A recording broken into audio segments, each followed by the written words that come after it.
he's a PA for a clinic for the Army, so he's a captain. Up at Fort Hood, he's trained to be a psychiatrist. He's in residency right now because the military gets a lot of everything going on. They come out of the field like they need some help where they meet the family, so he's setting that up. So he'll have his daughter, let's see, July. And then our daughter, we really went to go visit because she has a 11-month-old grandson. Want to go see that? She looks awesome with her son, with her husband. And he's basically me, entrepreneur extraordinaire, and an awesome. He does photo booths for corporate events, big entertainments. So anyway, fun to hear on next week. You're good. 5 minutes. Oh, it's 9:30. Is it really? Yeah. You're alive. Oh I'm sitting here rambling on, and you all are tuned in already going, what are they going to do next? Sorry about that. Okay, so, take a quick sip. Today we are talking about landscaping, design, how to put something together, for seasons. So, how to cover food, how to maximize your growth. So, if you got a young landscape, you need to boost it. There's a secret to it. I'll show you how to do that. Zones you got to cover. You got to know what zone you're planting in. If you're from other areas, we're different. We'll share what that is. How to plant. The plant to rock ratio. It is. If you get that wrong, you will feel it. You'll walk your neighborhood. You'll be going, no, don't got it. Oh, that's good. There's a ratio. It's real easy. It's math. Irrigation and water. We got to touch on it. You got an entire class just on that. We'll touch on it.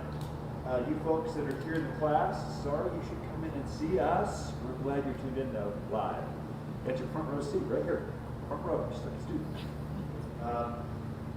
My business card has the water guide on the back of it. And a more question we get of anyone is, how often should I water? We got to touch on it. I'm not going to go very deep. You have the card. I can see you. Anyway, this is maybe tape inside your irrigation box. And just be there to help you go, when do I turn it on? When do I turn it off? Are the landscapers on time? Are they late? Where are they at? Why aren't they here yet? I'm turning my system on. So we'll cover that. 4 seasons, how to get the balance right, so what's good every season here, how to plant containers, do's and don'ts. We've got to touch on it. I got a whole class on that. I'm just going to give a quick highlight so you don't blunder at least. And do combos basically, and then how to get more stuff when you're not here. Okay, that's all in like 50 minutes or less. Small enough class, maybe 15, 20 of us. We can interact. We'll get some more online to you folks. You're live. You can actually ask questions in that chat bar on the right. I don't care if you're LinkedIn, Facebook, or YouTube.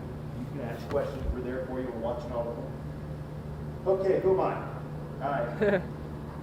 I'm Ken. I own the Garden Center.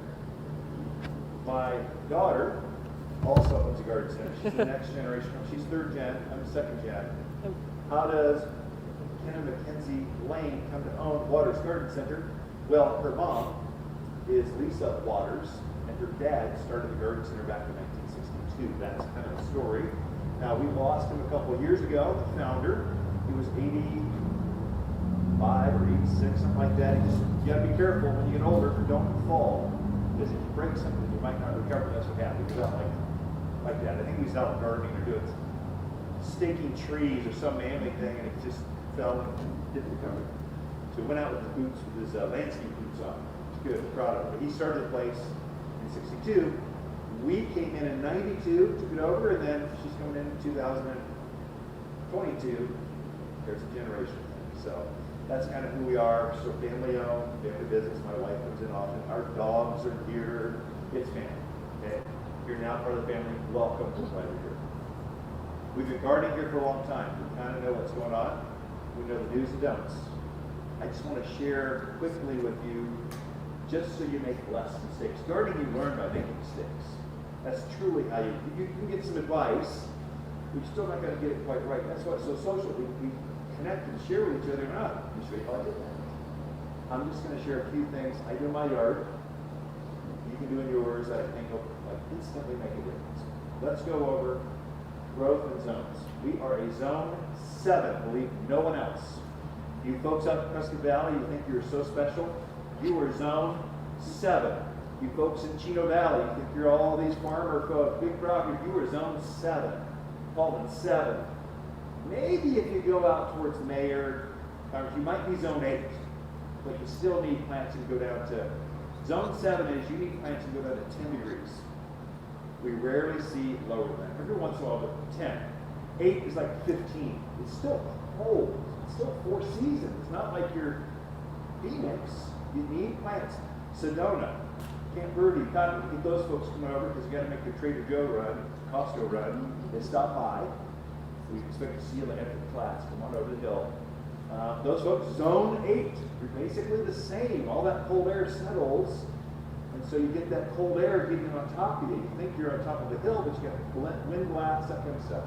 So zone 7, when you look at the tags of the plants, they'll say this is for zone 5, 6, 7, 8. They'll tell you the zone. You want at least zone 8, if not zone 7 or colder. So you can grow. You're Prescott proper on the hillside. Say Brook Creek, Highland Pines. Those are colder areas. That's hard zone 7. You can grow zone 7, 6, 5, 2, 1, or lower. Because like lilacs, like zone 4. They go down to like minus 20, 30 degrees. We'll never, it's crazy man cold. That's why we don't live in Minnesota anymore. We came down to God's country. We're going to get out of that. But they can go there and they can grow here. So you don't want to go above. Once you get to 9 and 10, that's Phoenix. Those plants can see, if you look at them cold, they will turn black, wilt, and die. That's saguaros, it's all those Phoenix plants. They don't grow up here. So a mistake I see people find, they bring their succulent collection from LA. They go, no, I've been growing these for years, I've had them for decades. I've named them. I want to take them and grow them in Prescott. And they grow wonderfully until the winter comes. Then they turn to black mush and die. And there's no recovery once they frost like that. Once they're frozen, they don't recover. So that means citrus, avocados, ficus, none of it grows up here. I'm going to show you things that do, and you'll have a list here quickly that'll get you all the ins and outs. I just don't want you to make that. This is where the box stores are a curse to us. Because that buyer is going to give me 50 of those, all my stores. He's got them in Parker, they got them in Flagstaff, they got them in Tucson, and Nogales, they got them everywhere. Doesn't mean it'll grow at every all 50 stores. So kind of do some homework. 7. I'm a zone 7. I flirt with zone 8 some because I'm a gardener. You never tell a gardener what they can or cannot grow. They're going to find a way. See, I flirt with some fancy barrel cactus, some palm trees, small ones that grow in containers. You'll hear rumors of palms. You'll never see any. Your rumors, oh yeah, I grew one. Yeah. For 3 years, and then finally the cold came and took it out. You never see old, mature ones here. That's the secret. But I flirt with them. I've got a little tiny one in the pocket. It's good. So zone 7, you're in. Okay. Growth. I'm going to push growth. Here's what I'm doing right now. So I've got a mature landscape. We've been in it for 20 years. Ponds, patios, every year we add to it. But you should be replacing about 10% of your landscape every year. If you don't do that, it will quickly get old. In about 10 years, you'll have these old, overgrown junipers sitting there that date your house. You always want to have something fresh and new. That's not everything. Just something fresh and something bright. That's where great containers are really big. You freshen them up every year in front of where you entertain the back patio, the front entrance. It forces you to have some freshness. It is easy to take some of these mountain plants and they quickly get overgrown, woody, thin, and they just don't look the same. So I can drive down a neighborhood, I can take the whole neighborhood just by the landscapes. Or the timbers you used back in the 1990s.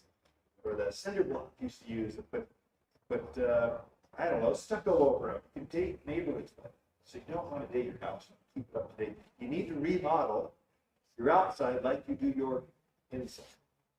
So 10% seems to be a good rule. That one's easy to handle. That's a couple shrubs a year. Okay. For me, I've got a few new things. So I planted 3 Arizona cypress this week. for this last couple of weeks. Big ones, like these guys. I'll show them in a minute. So, but I want them to get ready. So if there is ground, January, it's fine. They're gonna live just fine. Plant them, I'll show you how to plant them in a second. But all my other stuff, I'm also juicing them right now with food.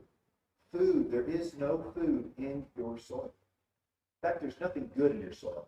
I did find one worm. I dug 3 giant holes. I got one worm out of 3 holes. It's crazy how bad our soil is. And so you're going to want to amend that, get some organics in there. And then the food you put down there, it gets flushed out annually, if not quarterly. It gets flushed out quickly. If you've got young plants, they didn't grow that well last year, it's almost always because of food. If you want your plants to get bigger faster, just feed them more. I usually juice them. I really fertilize them a lot until they get up to size. And then even my natives. I mean, a nice Apache plume or cliff rose or juniper, I mean, they're great. They're slow growing, but give them any kind of care, they grow fast. And once they're the size that I want, I go, okay, you're on your own. No more water. You get fertilized once a year. Right now, my new stuff, I'm fertilized. I just fertilized them right before that last storm, and perfectly. Got it right in the ground. Anything that's blooming, so lilacs, forsythia, roses, things that bloom in the spring, fruit trees, things that bloom, they need food now to maximize that flower.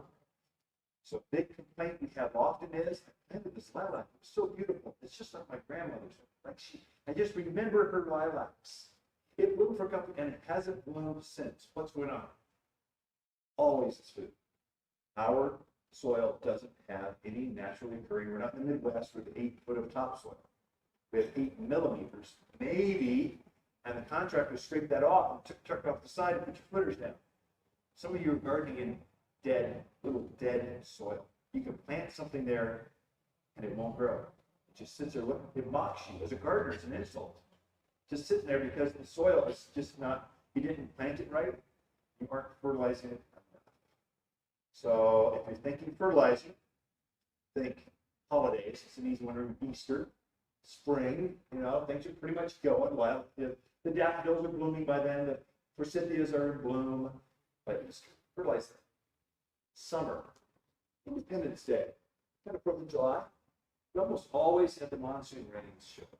Just somewhere in there, plus or minus a week, the monsoon show up. You fertilize right before that, you can have a whole other set of growth come out of those plants, especially for the summer bloomers, crepe myrtles, sharon, roses. Fertilize them then, they'll come out and flush a whole other, a nicer set of growth just by feeding right then. Take advantage of the rain. The most important of the entire year, bar none. Halloween. Fall feeding here makes all the difference for spring growth. If you don't do it then, you won't get flowers in the spring and you'll get smaller leaves. You want nice, full, red tip photinias with lush growth, fertilized at Halloween. These are rough. Okay, I'm traveling. I'm gonna go to Europe. Halloween. You can go the first part of October into November, just sometime in there. When you see the maples turn color, that's your cue. Fertilize that. For me, I fertilize my evergreens especially. For brand new things, on juice get fuller. I fertilize them at the new year. That's why I just did I didn't do everything, but most things, the new year. That's my 4 times a year. What am I doing? For the love of gardening, please stop using Miracle-Gro. That stuff it's guilty language. Bad stuff in a box. All-purpose plant food, 744. It's organic food. It's cottonseed meal, bird guano, fairy dust. We put it together ourselves, but because it's organic, put it out as regular. So you spread it out over the rock. It goes right through the rock and the fabric. Goes right through all the stuff you got there. But over the next 3 months, just fertilize this a little bit over the next 3 months. It's a game changer. Organics is the way to go. If you're on big property, you're on a well, you do not want to use synthetic fertilizer. You're poisoning yourself. That stuff is so liquid. It's a chemical-based, petroleum-based products like Scotch turf builder, these kinds of things. Don't use those if you're using a well. it can actually get lifted and go into your drinking water. Organics are better, healthier for you, better for the plants. It's not going to kill you. Synthetics burn out worms. Worms don't like synthetics. They're chemicals in their soils. They love organics. They're like attracted to it. They're going, oh man, there's something going on there. Let's go. But use organics. So I just put all this down in my yard. There you go.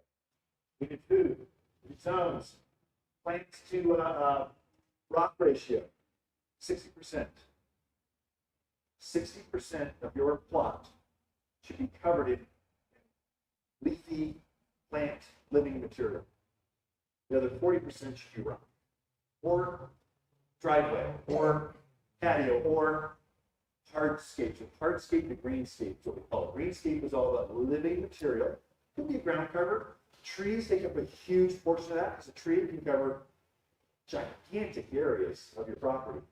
But if you have a yard that doesn't have any trees, you just go, what happened? Did they run out of money? What's going on here? Why aren't there any trees? It's more wind exposure, the sun, you get a heat island effect. It just heats up the backyard hotter than you want. I know you got that fancy patio. Trees reduce the temperature better than anything, like 10 degrees or more. It's game changing. Cuts the wind. You folks up in the valley areas, you should really have some evergreens on the southwest side because that southwest prevailing wind in spring is brutal. It just comes up those valleys and just hits you. But you need to put a row of, let's say, well, we'll go over that in a second. So pine trees, junipers, even shade trees out there grow fast. It blocks that wind, reduces the temperature. There's a lot of benefit to it. Okay, so 60%. If you get it higher than that, so you have 70, 80%. You bought the model home because the developer always overplants because they know this ratio. They get it feeling lush and green, like, oh, this place is alive. I want to live here. Wow. They overplant. Now you bought it because it flows up the belt and it's way overgrown 5 years afterwards. It's too much. Feels like I'm like something's going to come out and bite me. If you get it too low, you see these folks, it's their second home, about here, and they got rock, boulder, and a tree. That's all they got. It feels too lunar, dusty, like, oh, no, it just feels off. It's an emotion. You'll feel it within you. Going, no, I don't want to live here. Looks low maintenance, but it just feels off. That 60 really comes into play. Irrigation of water. We water year round here. So I'm watering my plants right now every 14 days. After the storm. So before that, it was dry for 2 months. We saw no moisture from like the fall through that last storm didn't have very much water in it. We need some, looks like we're set up for a little bit moisture here, but you need at least an inch of rain a month, at least to keep things even remotely healthy. And so I bumped mine every 10 days until that last storm. I just backed it off. So I'm playing with my irrigation as I read the weather. So I'm at every 14 out. Trees and shrubs, things with big roots. My containers, I've got quite a few container gardens, like 50 of them, and raised beds. So I accessorize a lot of color, because colored pots look good this time of year. I just cut back my peonies. They're too large, they were all brown, the snow had gotten into layover, they seem terrible. Bring my patio down. Cut them back to the red, they're in the big red pots. Cut them back, and I can see the eyes starting to come out. So you see they're wanting to go. They're teasing me as a gardener. I'm looking for you. 2.5 months, but I'm going to just cut them back. Even still with a cut back, they still look good because you get that bright red glazed clay, and it still looks good. So they take an area that looks kind of dry, maybe didn't have it going on, but it turns into art piece. So there's ways to blend the two together. So I'm watering those plants about once a week, containers. Probably smaller, like I said, perennial beds that are raised, maybe exposed in the sun. I'm like, maybe every 10 days. Doesn't take a lot, but plants do not shut down here. We don't have a frost line. If we do, it's very momentary. I think we had a frost a couple weeks ago. I was planting some snow cypress. Barely frozen. I picked it during the side to come down big. We don't have those big 18, 24, 8-foot frost lines. We just don't live in that. So plant year-round, and plants grow year-round. They're still growing. You'll see the buds. Look down at the stems. Those buds are still forming right now. So they're using moisture, just kind of in stasis, a little slower. So if you know that, just water things. The biggest mistake I find people make, newbies, they plant because it says fall is for planting. Now's the best time. And it is. As long as you water through the winter. You plant, water once, and let it go through winter. You're going to have, it's not going to be as pleasant on the spring side of things. The water really sets up for some fast growth. The spring herbs. It really makes a difference. Okay? You've got the card. The back of it tells you when to turn it on. April through October is our growing season. And then November through March is kind of the slower times. You kind of fudge it a little bit. The fall can be a little later. Our average frost dates. This is more for the gardening for newcomers class, but our last frost of the year, typically, 100 years of data, the average is May 8th. So locals use Mother's Day as those demarcation. Holiday, I can't remember May 8th, but I remember Mother's Day. Be ready to cover things and planting early until then. Then it gets nice. First frost of the year in fall is typically Halloween. It's actually 100 years, October 29th is the actual day. But locals just use Halloween. Okay, it could be cold going out trick-or-treating with the kids, whatever. So those are 2 days you kind of want to sort of know. Not that it makes any difference for these guys. They don't care about frost. It's your tomatoes, they care about frost. It's your annual flowers, they care about frost. These things are perennials. They grow year-round. It's fun. Okay. All right, planting. 4 seasons. It's for you, Palm Springs folks, Tucson, Phoenix, SoCal. Okay, that's 1 season. Green all the time. I want to bloom 24/7. And my landscaper's going to prune it like every 3 weeks because it never stops growing. We should just give you a break. We don't do that. We've got 4 seasons: spring, summer, fall, winter. So 4, nice say. When I'm designing, when I'm helping you design your landscape, I'm going to try to dedicate 20% of those plants to spring blooming things. Lilacs, forsythia, camellias, things that inspire. You're going, oh, I've been inside sipping tea and baking cookies way too long this winter. I just want to go out and smell the flowers. Spring bloomers. That could also be your trees. Red buds, crab apples, all that spring blooming things. Those you want 20% of your landscape dedicated to spring. 20% to summer. Heat, that's crepe myrtles, sharons, smoke bush. There's all these plants in the tree category. It's chase tree. It's all the summer blooming things. You want 20%. Otherwise, you're going up. It's all done. What's next? You want to cue it up the next. Fall, 20%. That's your maples, your aspens, your mums, things that look great in the fall season. They can be carried over. You can have a lilacs bloom in the spring and look great in the fall, that great gold color. You can have both, but you should try to think to that 20%. 20% right now, if you don't have enough evergreens, you're feeling it. Because you're just like, you see nothing's more beautiful than a spruce tree with a little bit of snow on it. It's gorgeous. The little twinkle lights, the holidays, and wow, just magic.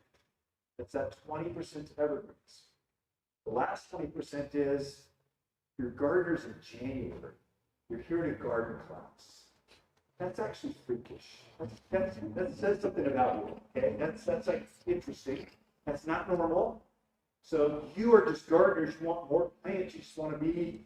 Put that last 20%, whatever makes you giggle, turns your fancy, makes you just especially go to the garden. Wow, I've never seen that color. Oh my God, I want that.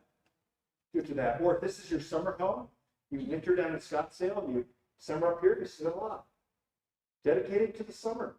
When you're here, we see a lot of Alaskans, Minnesota folks. They winter down here, it's summer up there. Put it towards the fall and winter stuff. Skew it towards, but just don't make the mistake. A lot of folks in the garden center, they buy all the spring stuff, it's inspiring and planting now. They miss out on the other seasons. So just balance it out. That's a formula. So they teach you at this one and this one, they teach you at design school, just day 1. That's what they, so you should know that. How to plant it. So let's just take this. This is a native plant. This is an Eleagnus or silverberry. Take the name Ellie and Agnes, put them together. That's the Latin name. But silverberry is a common person. It's a native plant. The blue one grows wild. You see a shrub about this big, goes out in the wild, just walking around. Anywhere out here, it's a big green shrub. That's this. We bred it to have this gold color, kind of more exciting. The blue one just looks so native. Looks kind of like, so you get too much blue in the yard here because our natural colors are the blue hues. They have some gold, very unusual. And gold plants typically scorch in the sun. Not this one. It loves the sun. It will not get burned back. So now you can plant this in that dark mocha colored rock, which is fancy today. Every year it's like something's trending more. So chocolates and mochas and dark colored rocks. This one will take that heat. That's great. It's up about, I've got some that are easily this high and this wide. Great screening plant. Yeah, this is one I juiced it, try to get it up to size, and I cut it off of all care. It's a native. Hedges, screens, blocks that would go with care. How I would plant this. I know it's a native, and you'll hear some folks say, just open the earth and chuck it in. It's going to learn to fly eventually. Okay, it's true. It does. We're gardeners. We can coach it to be a little bit better. We can have it more success. And it's expensive. Plants are expensive anymore. You don't want to lose one. I don't care if it's warranted or not. It's backbreaking to dig a hole. You want it to live. You just want it to live. So when you're digging the hole, this is going to be as deep as you need to go. This is hard for you contractor, farmer folks who like work, who like their heavy equipment. All right, I'm back there. Yeah, bring it. You don't have to go this deep. You don't need, you go in wide. Roots go sideways here. They do not go down. The taproot is a myth. There's nothing for them to go down. There's no water. There's no, just bleachy boulders, gunk. Probably the contractor buried stuff in your yard. There's just nothing down there. They're going sideways. The roots go sideways because that's where the water and the food is. They're going to the next far bit over. They're going for your neighbor's septic field. They're going out this way. You know that's how they're going to grow. Encourage it to grow that way. So this deep as a bucket, 3 times a wide, saucer shaped. You dig your hole, filter out. Some of you poor folks, you don't have soil. You have rocks. I call them when it rains, they come up out of the earth like little boulders. Erupt. Where do they come from? So you'll need to screen that stuff out. Anything bigger than a golf ball, not good. In the summer, they're going to heat up. Those particles can't hold water molecules, so it just heats up and dries out faster. So you want to screen that out of it. So I pulled out bricks, all kinds of junk. Old roots, not good. Anything that's bigger than a golf ball, get rid of it. Okay. Now you got what's left over. You're going to add mulch. You need some organic matter. You need to add. You folks with a real heavy clay soil, you blend this in there, it's going to keep it from pressing back down, so the roots can get through it. You folks closer to the granite oaks at the Williamson Valley area, that's all sand, fresh granite. Just goes whoosh, right through. It holds some moisture so the plants can have some moisture around the roots. So no matter what you plant, whether it's clay, loam, sand, it's going to help you. And it's going to attract worms and all the other good stuff. We actually infuse all of our plants with mycorrhizals. That's the beneficial, now we're really getting the teeth into plant biology. We basically attach themselves to roots of plants to extend out the root reach, helps the plants communicate with each other. It's nothing but good. It's magic for plants. We're the only one that does it. Everyone goes, oh, your plants live. Why? That's one of the main reasons. Every plant gets that. So you put it through the water system. And those feed off of organics. It helps. So plants have it naturally. Give them some more. It's just going to expand your roots movements. Okay. So this, I would say about 30%, 25-30%. I've cheated it. If you get a big rock or something, pull it out, and go, oh my gosh, I need some filler. I'll go up to about 50-50 with this. Any more than that, it's too gooey, stays too wet. There you want to get some topsoil, We actually make some fillers go in there. We go about up 25 to 50% of this to your mulch. Okay? Blend that together, backfill around the root ball, water. There you go, that's how you plant it. I will actually add some of the food. I'll give a handful of this, sprinkle it around there. So every time I water, I get a little bit of nutrients. It's going to make a change. It's actually going to root. If you plant them right now, they're still rooting. That bud you see at the top on the branches, they're doing that underground too. They're actually forming new root tips. So if you could just help them with that, it's game changing. And I'll water it in the very end with Root and Grow. This is a compost tea we make. This is made for transplant shock. Also magic, like cactus food. It's a light, organic, liquid fertilizer. Plants go, oh, it just pull up this. So we're brewing it and then filtering it. Looks like molasses. Looks like fish emulsion, if you ever played with that. Done all the stink. Looks like that without the stink. Okay, I don't like fish emulsion. It's magic stuff. America, or I don't smell like fish when you get to playing with your product. It's just wrong. Okay, and I want to put it back in your Lexus. It's wrong in so many ways. Okay, so we made this with this good. I'll water it in a little bit with this. This is a concentrate, so 2 tablespoons, a gallon of water. Usually I'll mix it in my watering can before I get all done, before I start even. When I get all done, it's watered in. I'll come back at it a couple weeks and again. Usually that's enough. Get it starting to root. So mulch, food, root and grow. That's how you do it. Okay. Mistakes I found people make. Take a sip of water right here. Coffee. Texas they don't have junipers in Texas. They have cedars, which is a weird thing. And I'm not that allergic to junipers. Cedars set me off. So I'm there for a week. By the time I get done with the week, I've just got, it's January. That's impossible. Not Texas. You're gonna have that go off on you. Anyway, just everyone had allergies going on. Mistakes. Do not, good example of this. Do not bury. Get rid of this, folks. I'm trying to include you all. You're there. Remember, like, subscribe, all that other stuff these suckers are doing. But it does help a little guy. Google does rank you higher when you actually interact with us some. They kind of will let you see it better. There we go. I see the mistake people will bury. They'll put dirt up to this. Don't ever put dirt on this.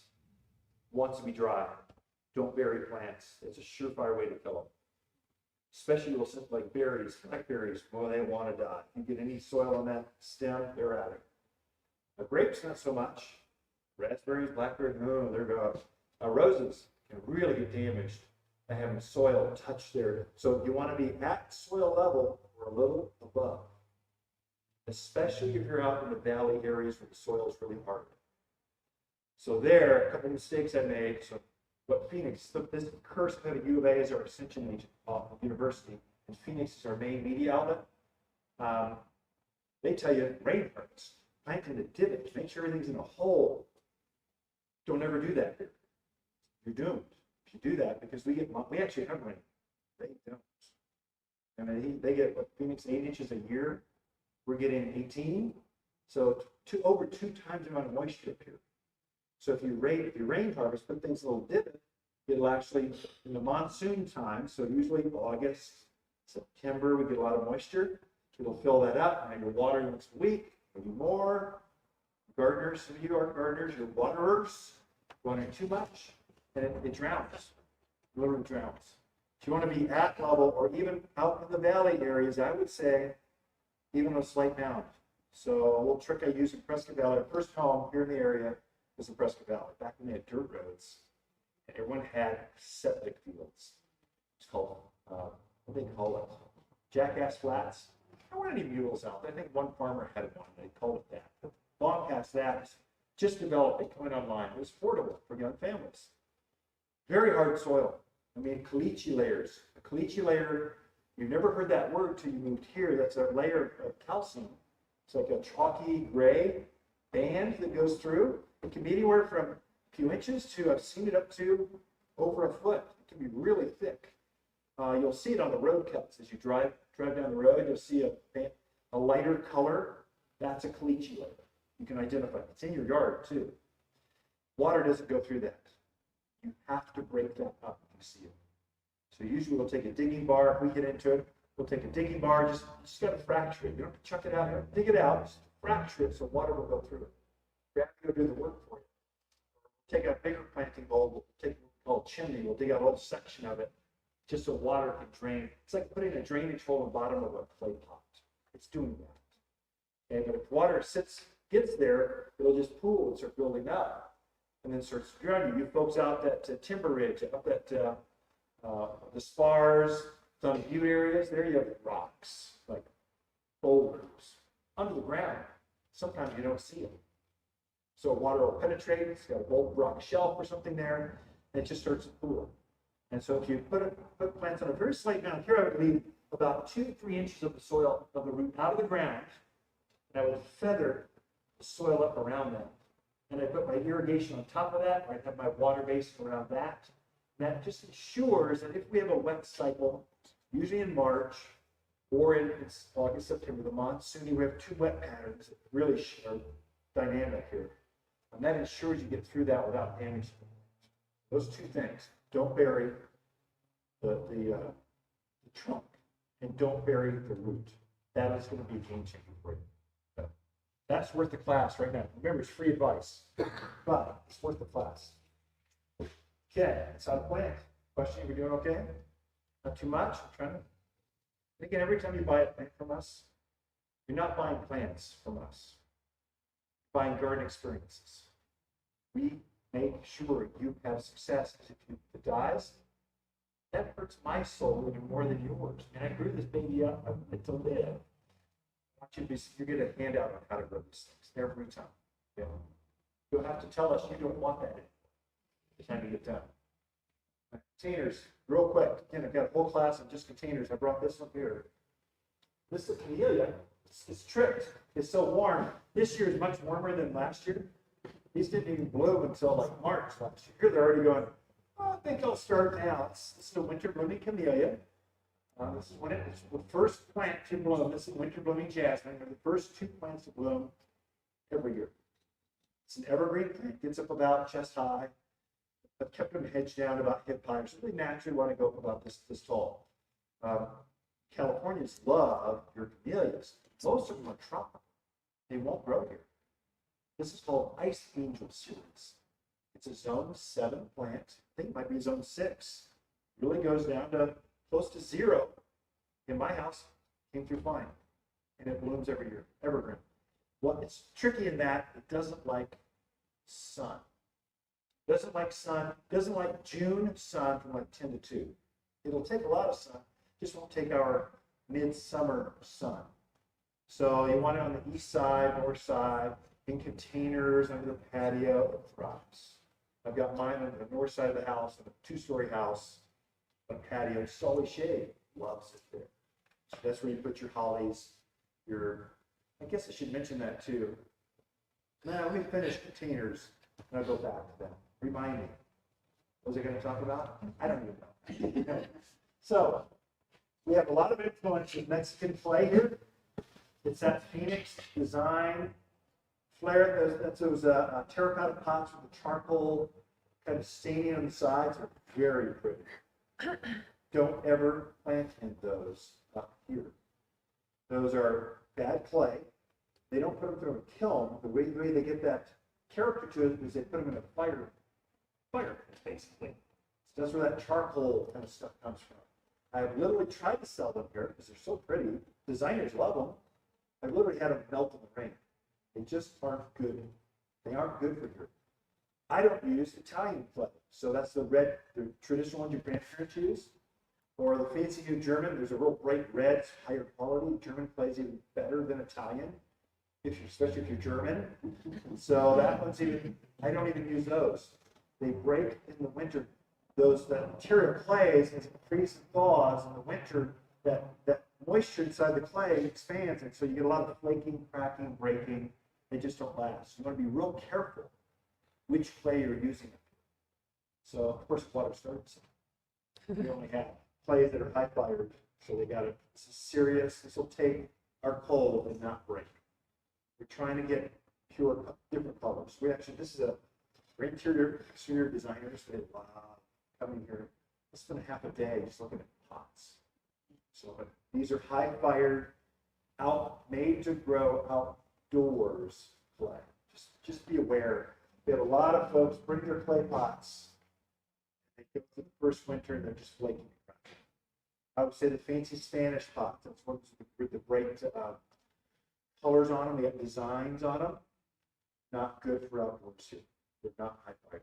They look glazed, but they're more for interior landscaping than exterior. Okay, just be aware. You know, I got a whole class of just that. Okay. Combos at work. Yeah, with that, we're doing on time. Oh. Good. Yeah. It's my first class. Thank you, Mackenzie, for teaching last week's class house plants. So 20 people, 5 people online. So how many people are online right now? 4. Hey, thanks for teaching you guys. Take a moment, just say hi, and tell us where you're from. That'd be awesome. So where you tuned in from. You know we got a following in Australia. I don't know how.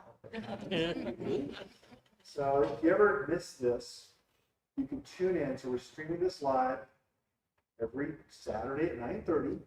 We stream it through our Facebook page. If you're on Facebook, I can't do that. It's also on our LinkedIn page. I'm not working anymore, I'm retired. Okay, it's also on our YouTube page. So wherever you're tuned in, you can find a way to live stream. And then if you want to go back and look at it, if you missed it, you can do it that way. Probably the best way for that is YouTube. Facebook tends to bury it too fast. It's just hard to find. You can Google it, maybe Google it. You can Facebook the search thing, try to find it, but YouTube is pretty much right there. And we classify this as classes. So we can get folks to travel. It's a traveling town. You're tuned in and say, hey, from Massachusetts. We're visiting the kids. Want to say hi? See that. Say hi. Okay. Take a second. So we're just about to ship next week. First the fruit trees, lilacs, the first big truck shows up. What you'll find at the garden centers, there's waves of plants. You can't get all the plants all the time. We run out. We're growing for seasons. So I might have a crepe myrtle out there. If we look hard enough, maybe. But starting in June, summer, because they plant it's a summer plant, I'll have a half dozen colors, 3 different sizes, lots of choices. Right now, I might have a lilac here. We're more of the winter. We're in winter right now. Look, everything right here is for winter. That's evergreen stuff. We're skewed to that. The first truck of spring comes next week. If it doesn't break down, it always seems to break down in Vegas. I don't know why they're always breaking down in Vegas. The truckers break down there. A couple days delayed, but there should be here. And we're planning on it. Like 4 or 5 different farms. Just rotating turn, bring them all down. The first of lilacs will be here, multiple colors, multiple sizes. The repeat ones. The one your grandmother grew, we'll have them. It's a spring thing. As we run out of those, there aren't as many left. And so as you get into this, if you're truly landscaping your yard, these kind of go, I don't want to think about your thinker, nurses, accountants, 100 per bed, that it might be gone, I'm just telling you. So just plants fly out of here. I know we have 50 of them, but that's a weekend sport sometimes. So sometimes you want to grab, especially bigger trees, bigger specimen things, topiaries.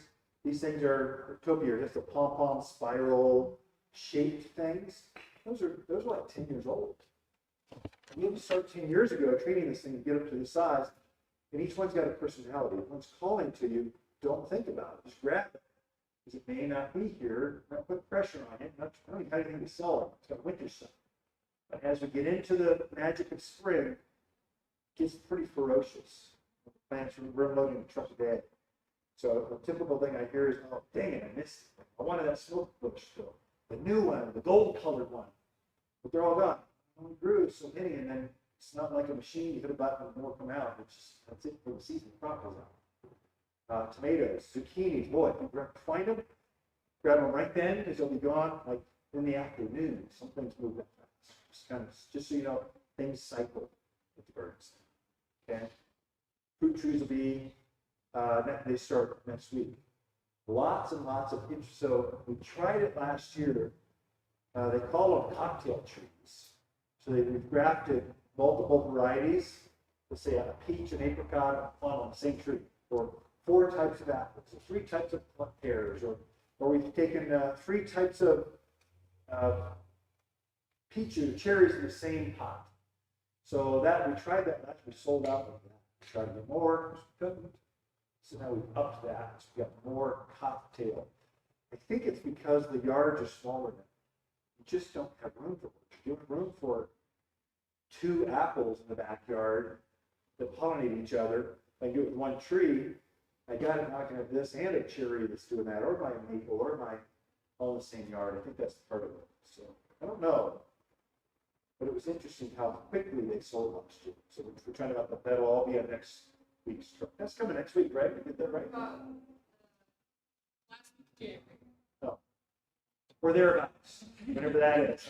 I'm just back from hugging grandbabies, so that's where my brain is at. Let me give you this too. I'm gonna pass this around. So I have 4 handouts for you. When I wrote a book, it's called The Low Maintenance Landscape. Tells you how to plant, how to water, all the stuff we just covered on how-tos, zones. It's all in the book. Okay, it's digital. I don't print it out. Just don't want to spend that kind of money, but it's free. I'll get you a copy.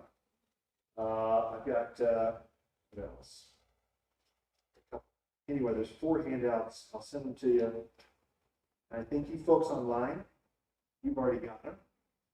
Chat bar, you've already got the link there. I'll send it to every one of you. If you want that, put your email down there. Some of you, if you could, some of your handwriting is terrible. Some of your handwriting is awful. And I'm going to input this. I got to even interpret what you're writing, and I'll put it in twice. If I can't tell if it's a D or a whatever that is, if you could, just a little bit more care, because my eyesight's not as good as it used to be. I don't know, it helps me. 12 low maintenance landscape tips, helpful. Best rock designs. Rocks, you do want to meet, especially if you're buying boulders, meet the landscaper at the yard, because there's different grades and there's different sizes. Some are just blasted out, just a chunk of granite there. Some are like carat. They got rocks have personalities. There's also different colors. Some are not so good. Some break down very quickly. So there's different grades of rock. Literally, there's different grades. Some, as you walk on them, they crush down and they just become dust. Some keep their form. So if you're meeting there, you can talk and you interact. I think that's really important to meet your landscaper. If you're going to hire someone out, just to pick it out. Blame me if you don't meet that. Just blame the machine, whatever. Don't want to be all over and just make sure we're whoever you're meeting with. Okay. The other one is always meet your landscaper and pick your trees. Don't let them pick them for you, because you'll get the dog leg. An ugly tree, once it's ugly, never gets beautiful. It just gets bigger and more ugly with size. You want to make sure you're hand picking your trees so you get the one you want. And then trees will call to you.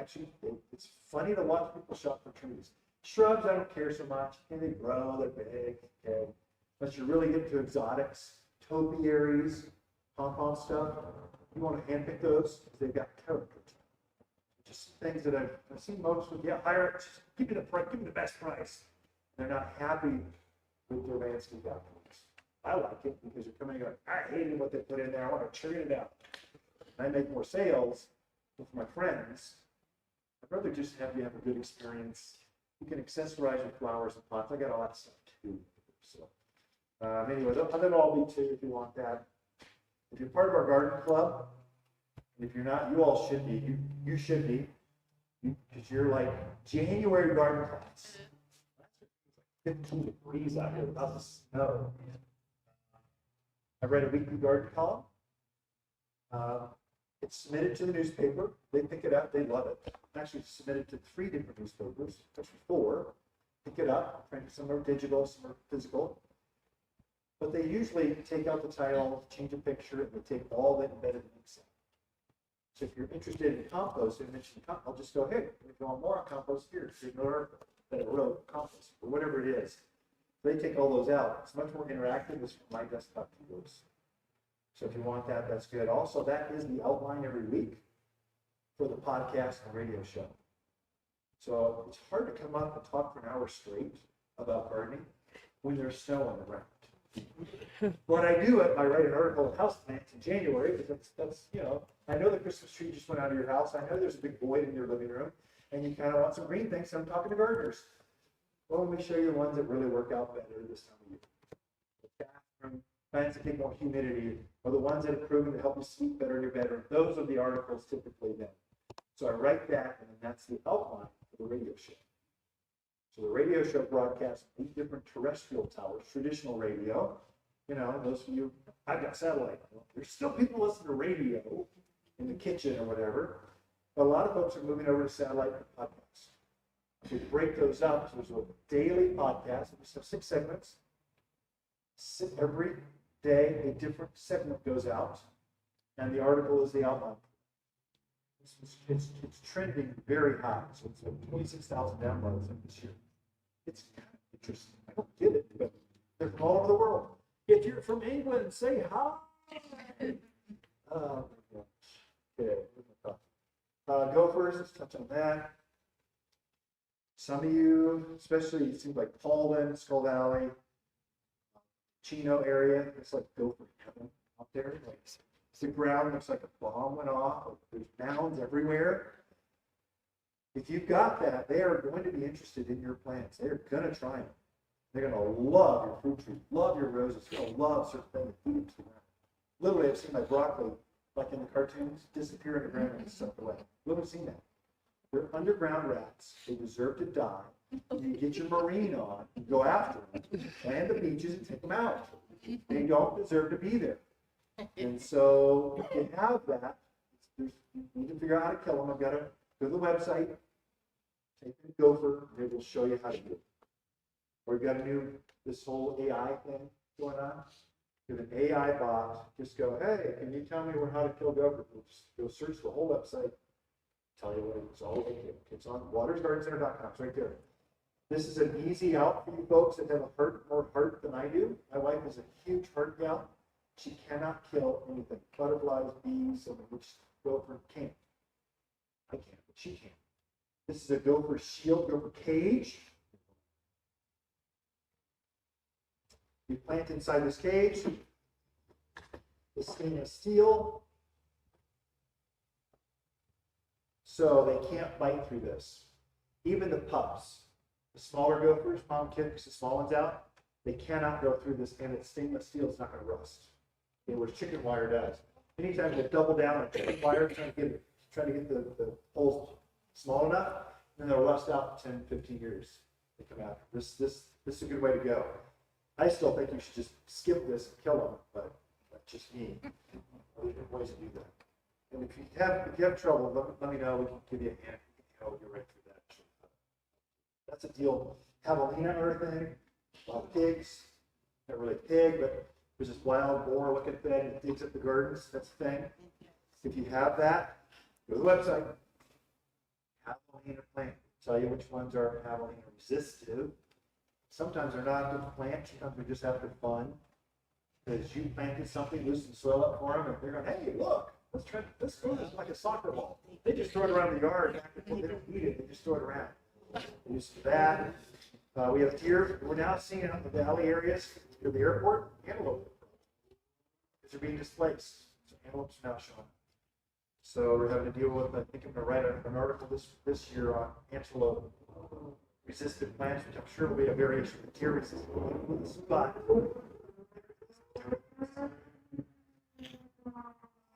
some things I'm doing right now to my yard of fertilizing, planting, you've got now and March to get your pruning. It's a big window. So usually we say New Year's through the end of March, clean things. So it's just, mine's pretty much been done. I got a few things to kind of trim, kind of the topiaries I gotta trim up a little bit, but I'll wait on those until they're about to grow. So we have this butcher cut look with long. But I'm cutting back things. I'm fertilizing. I'm actually using quite a bit of this.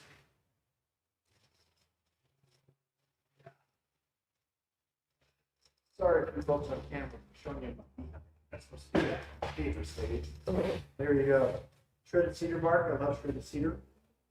Shredded cedar lasts longer.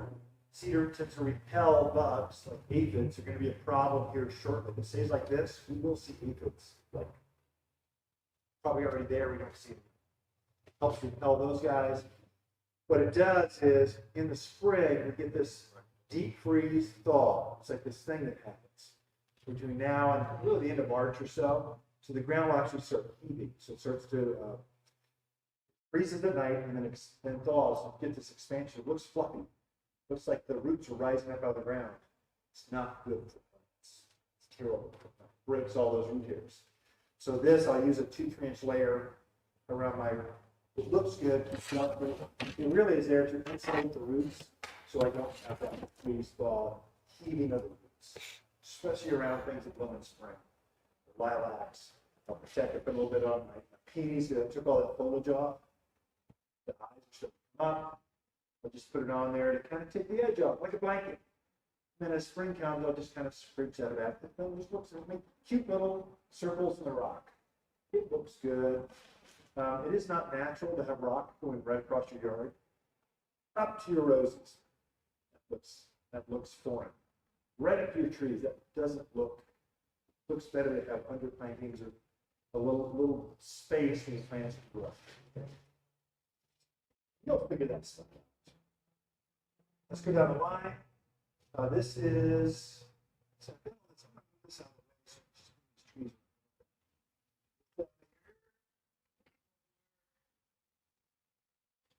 Got this brand new easel. Did you notice the products are getting cheaper and cheaper? Worse quality. Piece of junk. I can't believe. Anyway, it's a funny. This is Arizona cypress. It grows native. It's wild. It grows. In fact, many of the junipers that you see growing here, they're not junipers, they're Arizona cypress.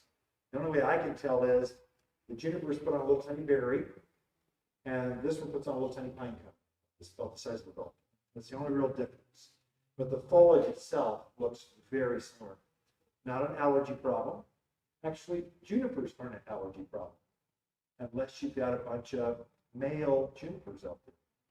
The men cause a problem. I've got a big old male in the backyard. He's almost yellow right now. I think he thinks he's going to populate the entire hillside or something. He's going to go after all the gals in the neighborhood. They're all going to have berries everywhere. But the guys are the ones that explode all the pollen. Females don't have the berries. So as you're walking the forest, you can tell male, female. There's a female. There's a female juniper. You ever run across all your garden friends? How do you know that? It's garden friends. It's crazy guy talk. And he said, hey, females have the berries. Males don't have berries. So when you're buying junipers from us, we're only going to have females. We don't want to spread allergens. And we can do that. We have the technology to just sell the girls. And they're prettier anyway. Usually they're fuller, bigger. Guys are more mangy. This is about 20 foot by 12 foot wide. Very fast grower. Probably the fastest of all the evergreen plants. It looks innocent, but this thing's going to turn into a 20 by 12 foot beast. You're not going to drive a pickup truck. It's going to be solid. So this is wind screens. This is privacy screens. This is windbreaks on that north southwest side. On a bigger property, trying to cut the wind down. That's what you use. You have headlights coming in your front driveway, coming down the street at you. Put it right there. Not the road. This is actually called icy blue, which is it's got a silver hue to it. More than native ones. We have the native one out there too. You can compare the two out there. It's got more of a blue, traditional blue Arizona blue. That silver is very, very unusual, and you only find it in water states. Really? No, no, no, good. This is a Indian pine. Brought this one because we sell the native one. This is a cousin of the native one. I prefer this one. It's less prone to get the pinyon pine scale. There's a bug that gets on our native one. It's less prone to get that, and it's got a chubbier needle to it. It looks fuller, lusher, holds its moisture better. It's just as hardy. It doesn't get the bug, and this is the one, if you ever have pinyon pine nuts, this is the one that comes off. Because it produces nuts much, much faster than the native, and they're bigger, chubbier nuts. So I prefer this called single leaf pinyon pine. So, good, strong native. Get it up to size. Can you eat the nuts? Oh, this will get easily, 20 feet, 20 by 10, probably similar to Arizona cypress. It's a big, it's substantial tree kind of thing. Yeah, Can you eat the nuts? you can eat the nuts. Yeah, they're kind of good. They're sweet. Yeah, very good. As for your southern folks, this is a magnolia. This is the only one that will grow up here at this altitude. This is an Alta southern magnolia. It gets the same white flower that the southern magnolias do. That one will grow down in Phoenix where it's warmer. This one grows up in the cold. Because the leaves are a little bit smaller and it will be a little bit shorter tree. So mine are about 10, I've got a pair of them kind of framing a beautiful fountain, using it as a kind of a, just go, don't look there, look here kind of thing. They're probably 10 years old and maybe they're 12, 15 foot high, about this wide. So maybe 6 foot by 12 in 10 years. So slow grower. Sometimes you want a slow growing evergreen. You can have these. It's kind of something that's fun. Fragrance in the magnolia. It's right up to white. It's like wow. This is, let me just point here. We do really well with pine trees. Pine, natural. We do pines. We do evergreens. This is an Austrian pine. It's related to the ponderosa pine. It's long needles. Ponderosas, if you're planting that, really what you're planting is a trunk in the yard. All the foliage is going to be up there. It's not going to be something you see down here. It's really not a good landscape design element kind of place. This long needle but holds its foliage right there. It's much more shapely. This is one you want to put in that pull through driveway up the middle of that island. Looks good. Off to the side of the patio, shade place. Privacy screen. This is going to grow 12, 18 inches a year. Boom, boom, boom. And it's going to go to 35 feet, 15, 18 foot long. It's going to be solid, but it's got a main trunk. Whereas, Arizona cypress has a main trunk, you can't quite see it. This has a distinctive pine trunk, like a spruce would, and then branches come off. Good. We don't need more green. Great tree. Companion to that, Colorado spruce. You're in spruce country. Spruce Mountain is right there. It grows wild. You can walk to Spruce Mountains, firs and aspens, all right there. You can grow those here too. You can have one in your backyard. Yeah, but I live in Prescott Valley. For some reason, Prescott Valley thinks you're really unique. You're the same as all the rest of us. Deal with it. So you're not special. I know you're bigger, better, faster, any more than all the rest of us, but it's the same zone, grows the same. Okay, so you can have that Christmas. The new folks come in, they don't know what it is. It looks like a Christmas tree. Spruce. What's a spruce tree? It's related to this one. This is Alberta spruce. It's probably the #1 selling spruce tree, only because we use it for containers, raised beds, small. At the front of those big $1 million home, those 2 pillars in front, that big pot that reach you to the front door. Put one of these on either side with some dreams. So the reason we use so many of them, it is painfully slow growing. This is one you want to spend more money on. Get the size you want, because you go from here to there, it's excruciating. Get the size you want. Okay, so some plants grow slow, some grow faster, some grows. Anyway, that's way too big for the pot. It's more for like a patio or those beds that go up to the back slider or whatever. That's what we're using. Okay. #1 seller in the country by far You know what this is? Boxwood, did I hear that? Boxwood. So not the number one seller here. It's just green. We kind of want more. We want it green, we want it to glow in the dark, we want it to bloom 12 months a year. They don't make those things. But we want it. But it's got starting to get new growth. We've seen some fresh new growth coming out. Kelly green, and it turns into this darker. The reason it does so well here, it's got a real waxy leaf to it, which prevents it from perspiring as much. Just doesn't dry out very quickly in that heat of June. June is your hardest month to grow things. June is all about June. We get things from June. The monsoons come in July, pressure's up, humidity goes up, it's all done. Prevailing southwest wind with 10% humidity in May and June, that's rough. You got all this new growth, that's rough. Just the plants can look beat up in June, but then just get it to limp along, fertilize it in July, like I said. Flush all new growth with a brand new plant. It's short wood. So by then the soil is warm, things are growing so fast, you can make it grow.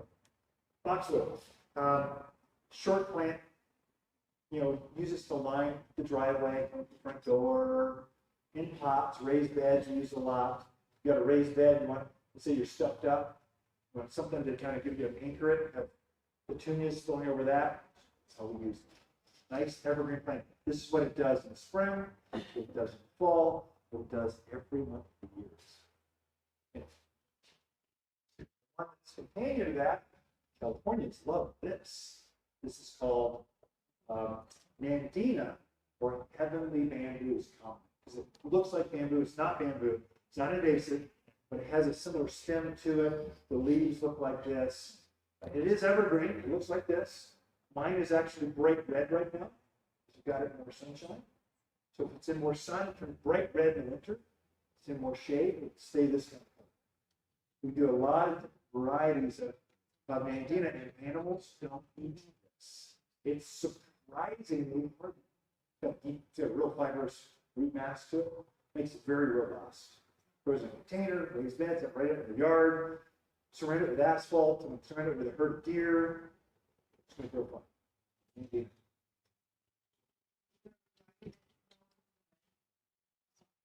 Is there a variety that's more to the red? Yeah, there are. So Gulfstream, very bright. We have a new one called Plum Passion, or purple, like not this beauty purple. Like, wow, that's royal purple. That's cool. There's something several up there. This is winter creeper for you folks from the Midwest or the East Coast. You're used to this plant. It's as tall as it gets, but it spreads up like this. Thus the name winter creeper. The reason it's winter creeper, it turns red in the winter, and then it's this green color.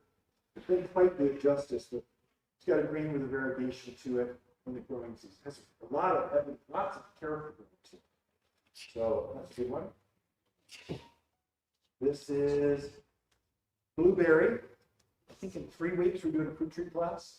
I'm just teasing you for that class. You folks want blueberries, come back, we'll have more. And our fruit trees will be good. This and this are related, can you tell? This one's big. This one gets this as tall as it gets. This one's going to get easily this big. This one we hedge into hedges. Or we can just let them go. Let's say next to a dark cedar fence. Just want something to break, kind of sparkle there.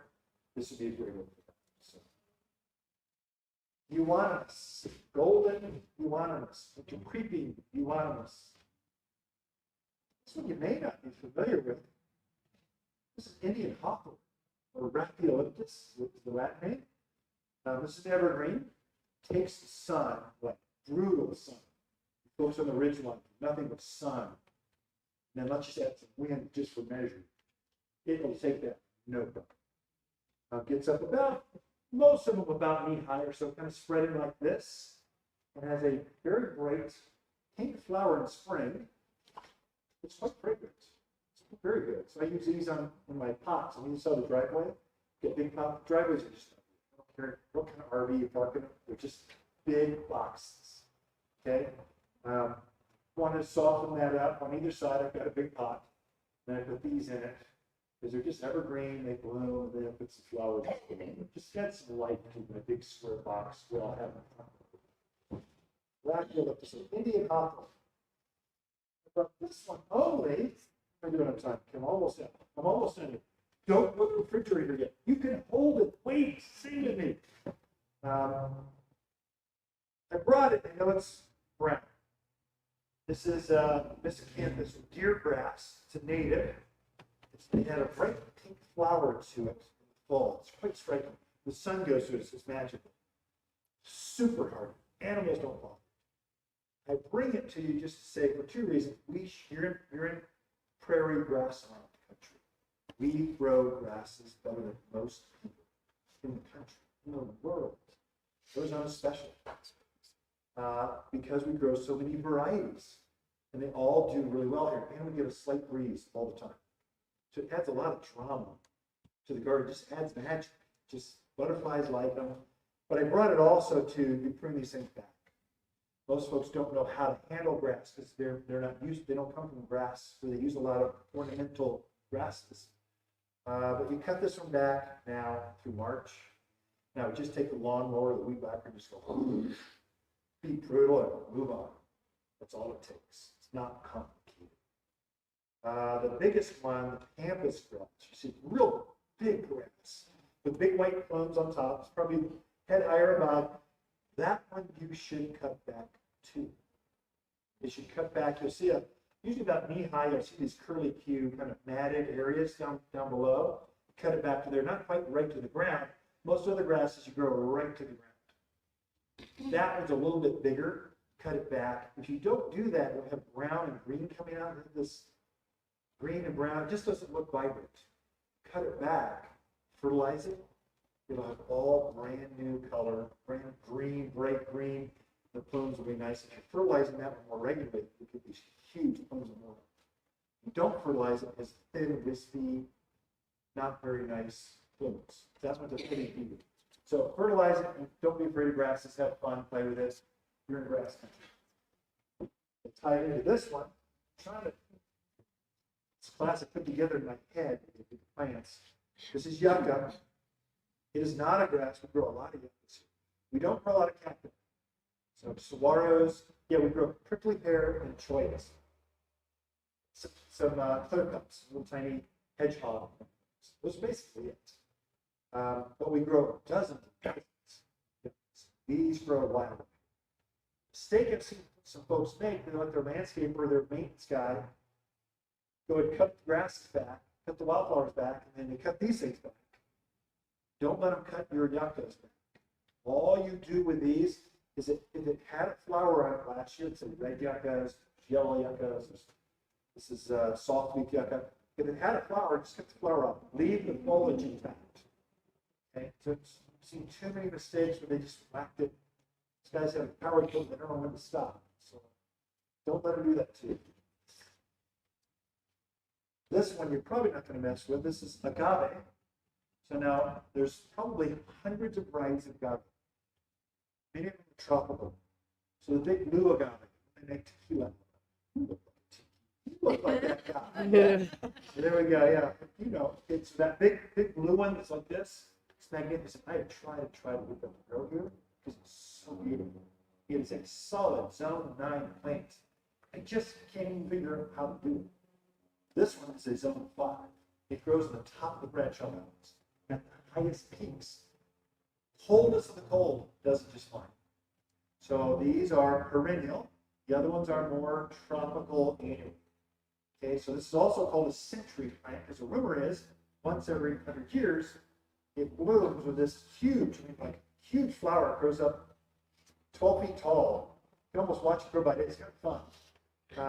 If it's in your yard and the gardener's caring for it, maybe every 10, 15 years it'll bloom. So it's kind of a myth. Out in the wild, maybe 100, but here more often.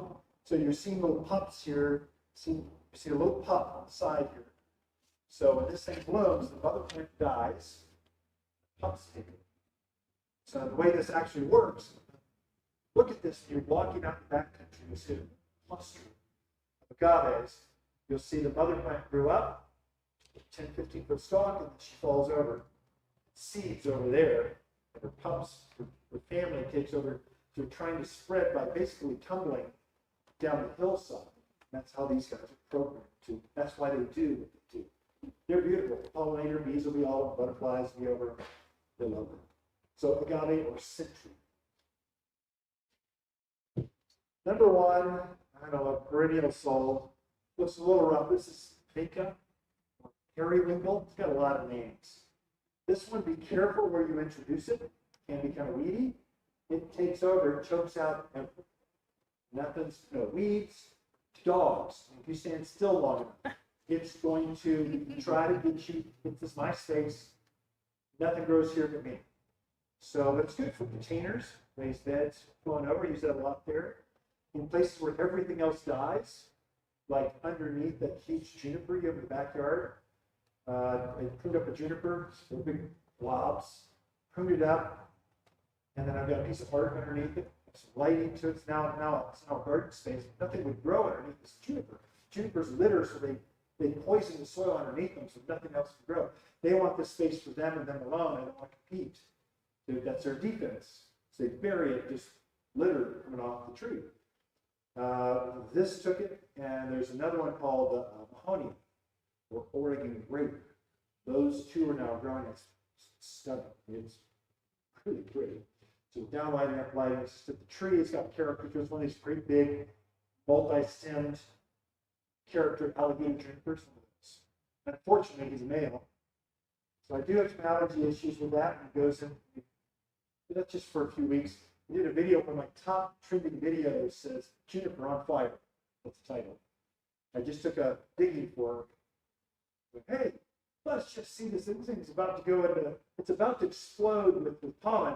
Let's see how bad it is. I chuck this digging fork, 4-foot fork, up into the tree, landed into the canopy, and the thing went, exploded.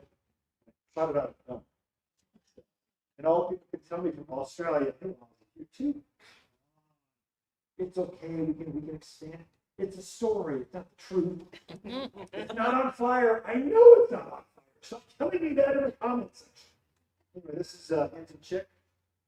So this is a succulent that grows in rock gardens. We're there where things don't grow. This takes the heat and the sun. Okay, so that's all I got. June, I'll just tell you, June is perennial month. We grow perennials here better than anywhere. And in June, we'll have perennials starting probably end of February. We'll have the first roses will come in right after Valentine's. They show up. They'll be fully rooted. They won't be in bloom. We have 1,000 roses showing up the last week in April. They will all be in bloom. We're kind of famous for roses. Perennials show up in June. We'll have a lot of perennials beforehand. They're all in color, all in bloom, all at the same time. June. If you want to not buy it by the tag, but by the plant, and smell and touch, lick it, taste it, take it all in. June is your month. So I think that's all I got. You okay? Look for handouts later today. I'll make sure to be, if I can interpret your email, it'll be to you. Next week's class, same time, same place, wildflowers. We grow wildflowers. I'll tell you how to do it. It's easier than you think. So we'll show you how to do wildflowers, example. It'll be the time to do it. So this is your time to spread wildflowers. I think after that, it's fruit trees, and after that, gardening for newcomers. That'll be packed. Goes into details, zones, all this, way more detail than this one. Thanks you all. Thanks for coming. I'll let you go. I'll hang there as long as you want. If they didn't get your question, just hang. Come see the plants. Thanks for coming, y'all. Yep.